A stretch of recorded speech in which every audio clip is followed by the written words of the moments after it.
বিসমিল্লাহির রহমানির রহিম। আসসালামু আলাইকুম। সালাম যাত্রা সকলকেই ঈদ মোবারক। তো যাই হোক, আমরা চাচায় বাতিজায় তিনজনে আসছি বাইক নিয়ে সেই ময়মনসিংহ থেকে।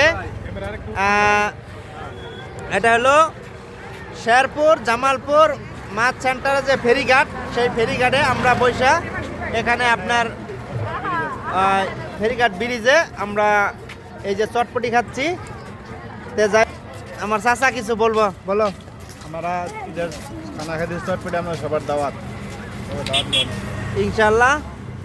তাই আপনাদেরকে আরেকটা জিনিস আমি অবগত করি, জামালপুর ও শেরপুরের মাঝখানে যে ব্রিজটা, এই ব্রিজটার মাঝখানে আমরা দাঁড়াই আছি।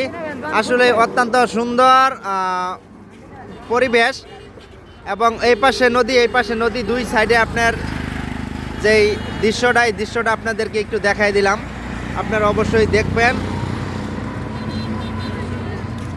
যদি কোনো সময় আসেন আপনারা ময়মনসিংহ থেকে এই জামালপুর বা এই শেরপুরের মাঝখানে এই ফেরিঘাটে, এই বিশ্বাস করে এই চটপটিটা খাওয়া যাবেন। এই যে চটপটিটা, ভাই আপনার নাম কি ভাই? সুবহান আলী। তো নামটা তো খুব সুন্দর ভাই, এটা তো মানুষের নামাজ পড়তে গেলেই সুবহান আল্লাহ কৌল লাগে ভাই। তে যাই হোক, অসংখ্য ধন্যবাদ। আপনার নামটা যে রাখছে উনাকে ধন্যবাদ জানাই। তে যাই হোক, আপনার চটপটি কীরকম এখানে চলছে? তো ভালোই না? ওকে ভাই, ধন্যবাদ। হ্যাঁ, ওকে। নৌকার মধ্যে অনেক যাত্রী এবং সর হয়ে গেছে, সর।